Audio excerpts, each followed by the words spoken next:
Bien, para todos lados comienza de nuevo con la vista puesta en las vacaciones de Semana Santa. Faltan pocos días y por eso la sección de consumo responsable de hoy girará en torno a los seguros de viaje. ¿Tienen pensado salir? Pues no se lo pierdan. Bueno, eso será en unos minutos y es que ahora vamos a hablar de mujeres y sexo, un tema sobre el que todavía perviven algunos prejuicios. En la historia de la humanidad, la liberación femenina ha sido y es una lucha permanente que aún hoy está vigente. Las reivindicaciones de las mujeres van asociadas a los cambios políticos, sociales y económicos, pero también al pensamiento de las propias mujeres sobre su género y condición. Vamos a hablar de ello sin olvidar, por supuesto, la opinión de los hombres de ayer y hoy. Les presento ya a mis invitadas y a mi invitado. Les tenemos hoy aquí ya sentados. Empezamos por Roser Amils, que es escritora, autora de las 1001 fantasías más eróticas y salvajes de la historia. Bienvenida, Roser. Encantada. Saludamos también a Mercedes de Francisco Vila, que es psicoanalista y psicóloga y miembro también de la Escuela Lacaniana de Psicología, entre muchas otras cosas. De psicoanálisis. Sí. De psicoanálisis. ¿Qué tal, Mercedes? Bienvenida. Y por último, Jorge de los Santos, pensador y artista plástico, colaborador habitual del programa. Bueno, hechas las presentaciones, bienvenido, Jorge. La primera pregunta es si realmente cada una de vosotras, y Jorge también, pensáis que ha habido un siglo de revolución sexual femenina. ¿Si ha habido realmente una revolución sexual femenina? Por ejemplo, Mercedes. Yo creo que ha habido un cambio fundamental en la cuestión de la sexualidad, pero es que veníamos de una historia del siglo XIX muy oscurantista en este tema de las mujeres.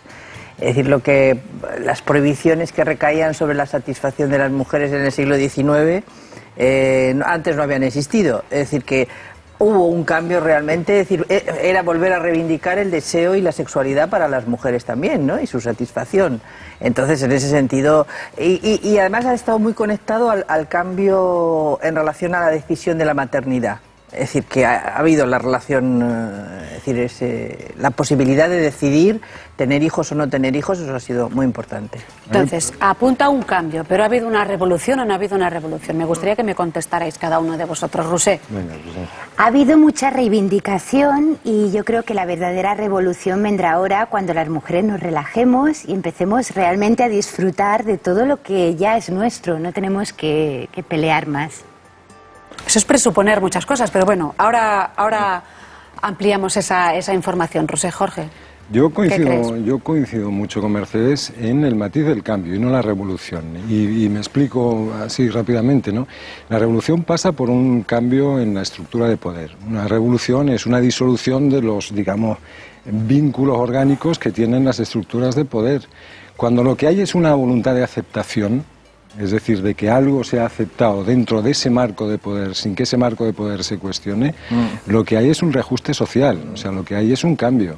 Y es verdad, veníamos de la época victoriana, veníamos de un tipo de mujer a la que se le tenían que ocultar las patas, por ejemplo, de las mesas para que su ardor libidinoso pues no la trastornara y no la convirtiera en un elemento absolutamente irracional. Una mujer que tenía que ser en el 19 tratada, ya estaba medicalizada por su gozo, o sea, su gozo era un problema social de primera magnitud y tenía que ser medicalizada, y el médico pues le proporcionaba toda una serie de elementos para conseguir aquello que llamaban el paroxismo histérico, que es decir, el orgasmo, simplemente la relajación, ¿no? La satisfacción del gozo. Por lo tanto, yo creo que es eso, que cuando lo que se busca es una aceptación, lo que se produce es un reajuste social, un cambio, como bien decía Mercedes, más que una verdadera revolución, ¿no? Estamos hablando de sexualidad de la mujer, digo, para acotar un poco todo el tema, ¿no? Porque es muy fácil que se nos vaya de las manos. Pero bueno, ¿en qué ha variado la sexualidad de la mujer? Mercedes. Mira, en mi experiencia, lo que voy a decir va a ser un poco a contracorriente, pero por mi experiencia como psicoanalista en muchos años, realmente ha variado a peor. Aparentemente hay mucha más liberación, etcétera y tal. Pero sin embargo hay una concepción de la satisfacción femenina que, por ejemplo, en nuestros años de juventud teníamos muy claro, eran los años 60, los años 70, los años 80, de una reivindicación, y después las mujeres han aceptado todas las teorías estas genetistas y neurocientíficas para decir, por ejemplo, y comentarios del tipo de, hablando entre amigas, hay mujeres que tienen un orgasmo cuando están con un hombre y hay mujeres que no lo tienen, como si te tocara por herencia, como si estuvieran los códigos genéticos. Antes, para una mujer no tener una satisfacción orgásmica, etcétera, en su relación con el hombre con el que estaba, suponía un problema, una pregunta, un síntoma. Ahora no. Esto es verdaderamente problemático. Aparentemente ha habido ese cambio, como hemos dicho antes, muy importante, y a la vez realmente en la intimidad, porque otra cosa es lo que se hace, la sociedad del espectáculo, lo que se muestra, pero en la intimidad estas cuestiones me ha sorprendido, me deja muy sorprendida. A veces en congresos lo comento, digo que estamos peor. En este punto, la mujer, en relación a su propia satisfacción peculiar y particular, que no es igual que la del hombre, tiene cada vez más dificultades. Yo creo que ha habido una... Yo no estoy de acuerdo, si me Sí, vamos a discutirlo. Sí. ¿Tú eres más optimista? Sí, bueno, yo pienso que antes la mujer ni siquiera hablaba de sus orgasmos, ni con su pareja, ni siquiera con una amiga o con la madre. Y ahora ese tema está sobre la mesa, ahora podemos ir a una librería y pedir un libro de literatura erótica sin sonrojarnos. Y hay señoras que se educaron en una época en la que todo esto no se hablaba, que ahora van contentas en el metro leyendo un libro en el que aparecen escenas sadomasoquistas y no se cortan.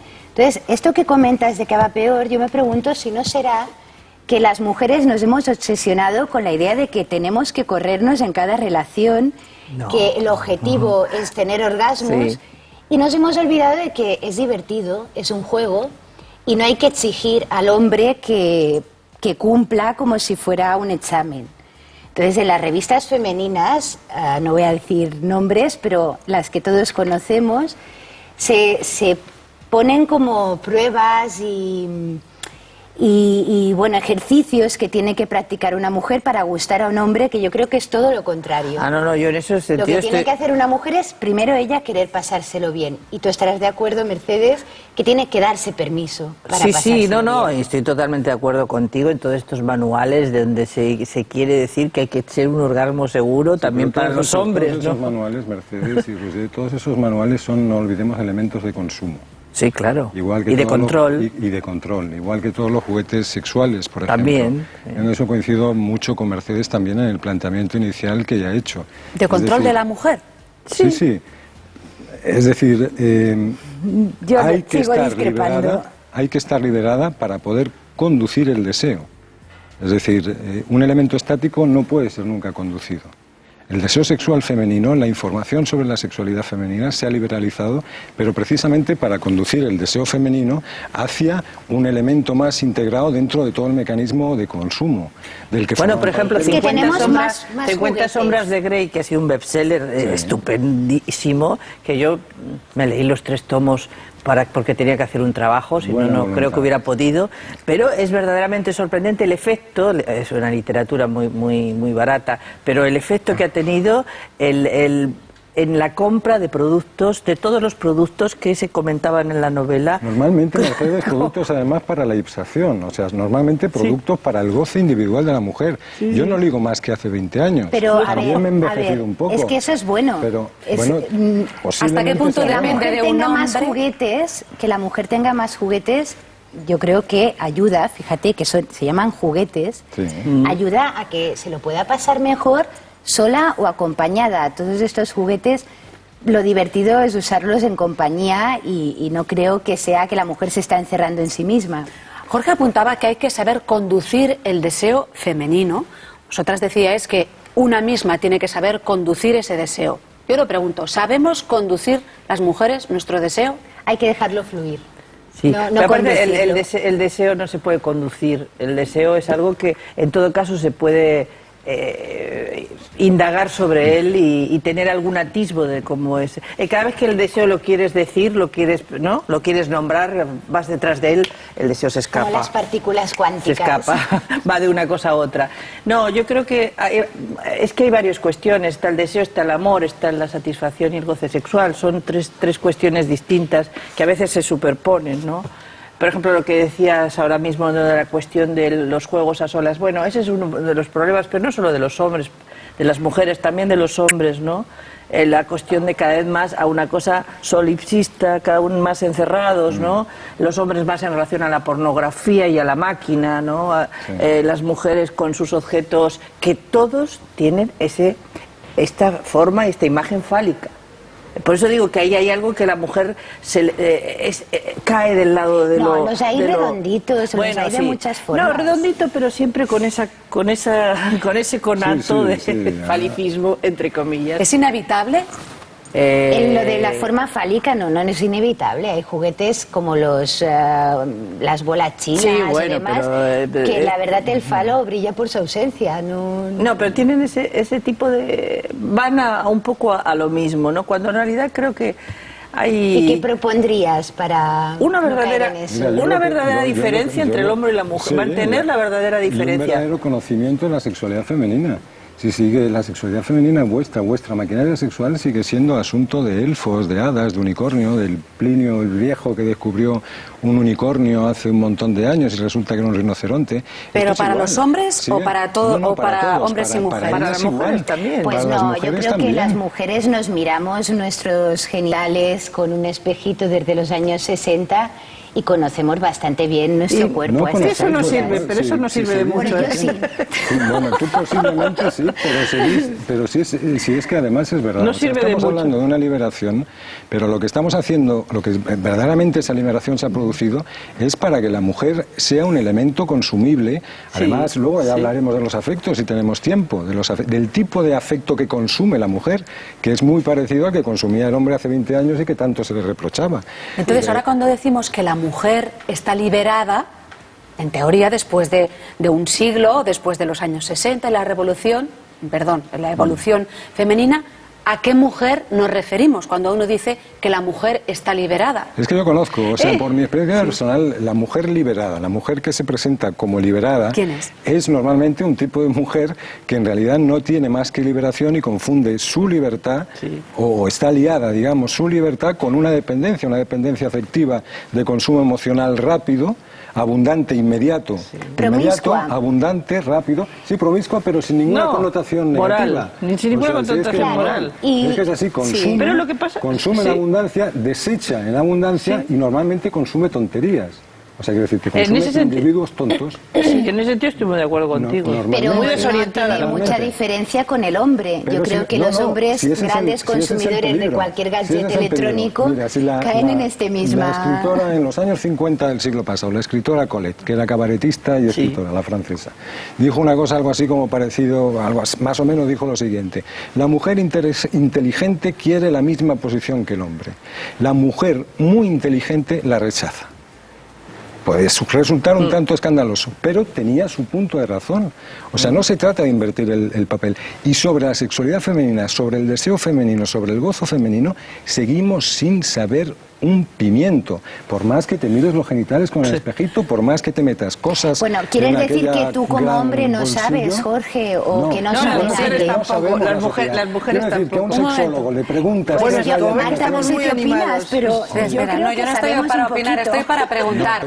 Pero a un sexólogo, Marta, tú le preguntas lo que es la eyaculación femenina y no te lo sabe responder.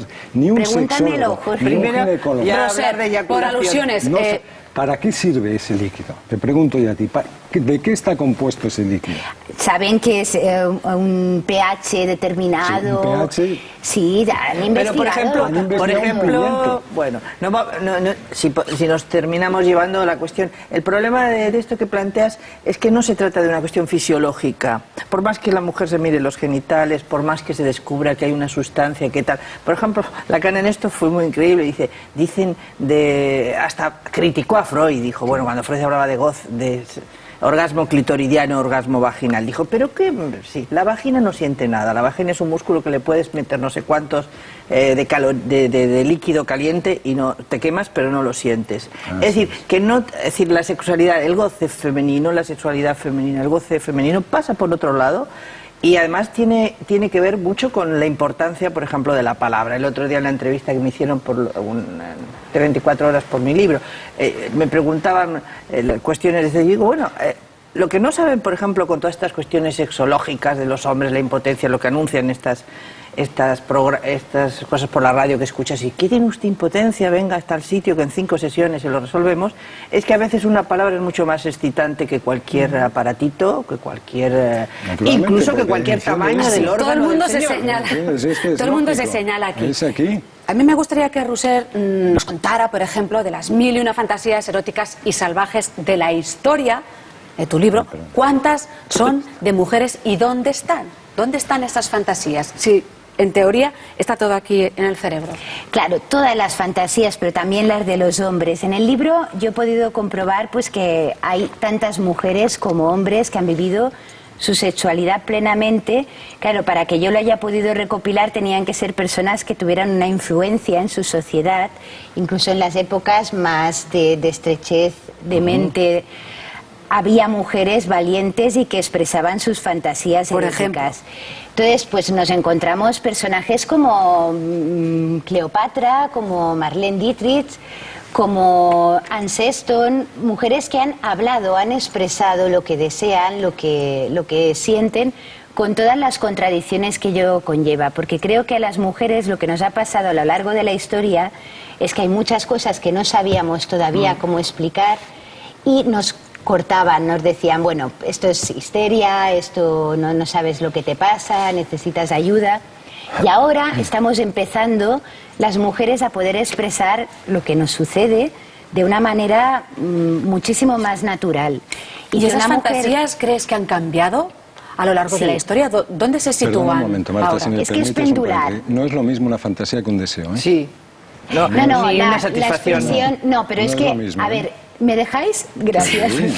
Una fantasía erótica es la expresión de lo que una mujer se atrevería, desearía realizar. No, ahí no coincido contigo. No, yo tampoco. No, pero es que cuando estáis afirmando que las mujeres no sabemos nada de nuestra sexualidad, no, eso tampoco. estáis No, olvidando eso que tampoco. quizás lo que no hemos encontrado todavía es la manera de llevar a cabo lo que nos produce satisfacción de Que una son los manera deseos, no las natural fantasías. y sin que nadie te coarte. Ya ahí Yo he con lo hecho de un natural- experimento recientemente que es que he hecho un vídeo en el que yo leo un texto y tengo un orgasmo real mientras leo ese texto mediante un vibrador que está debajo de la mesa. Eso me ha permitido dialogar con mujeres que está en YouTube y ha tenido muchísimas visitas, mujeres que me decían que les parecía maravilloso, mujeres que me decían que eso era exhibicionismo, hombres que me comentaban lo mismo, que se preguntaban si era real, si era fingido. Todo ese debate es algo nuevo que todavía no estamos acostumbrados a hacer. Entonces, el camino es por ahí.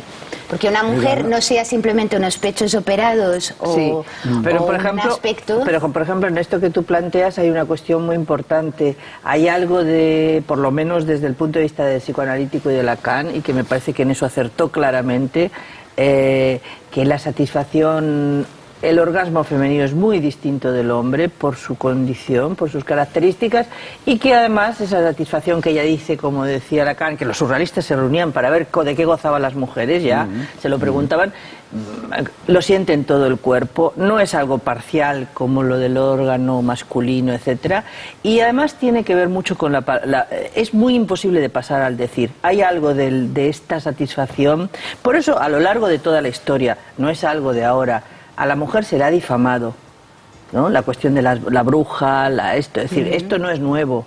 Es decir, que haya, bueno, sigue habiendo, en la India tenemos las violaciones, ¿no?, de una mujer hecha por varios hombres. No respetar Sí, pero no solo no es respetar, es que como decía Margarita Duras, una mujer representa un cuerpo en el mundo que hace la alteridad, que supone la alteridad por el mismo hecho de existir. Pido vuestra atención sí. un momento, porque tenemos solo 2 minutos para poner punto y final a toda esta caja de truenos que hemos destapado. Jorge, me gustaría que insistieras o redundaras en la diferencia entre fantasía y deseo y dónde está el deseo de la mujer. Sí, yo creo hoy en día, según tu simplemente opinión. dos cosas. Una cosa es la fantasía, que es decir, lo que es capaz de imaginar una mujer en cuestiones eróticas, o un hombre, por ejemplo. Normalmente las fantasías femeninas son muy sórdidas, son muy bestias, muy salvajes, porque ha habido mucha represión sobre... Sin embargo, otra cosa es el deseo, que es lo que quiere poner en práctica. Una fantasía con un deseo no tiene nada que ver. Una fantasía con 12 años para una mujer puede ser un deseo con 23, pero no necesariamente es lo mismo. Con relación a lo que apuntaba Mercedes, intento ser muy breve, la mujer ha sido efectivamente un elemento tachado. Decías Jean-Paul Sartre que el ser humano es lo que hace de él con lo que hicieron de él. Lo que hicieron de la mujer es el elemento, lo decía el padre Dumas, el padre, decía, chercher la femme. O sea, en cualquier conflicto que hay, el punto de conflicto ha sido siempre la mujer. Desde la Eva, digamos, en nuestra tradición semítica, significativa, religiosa, hasta, pues, la Helena de Troya, digamos, en nuestra cultura más lógico-griega.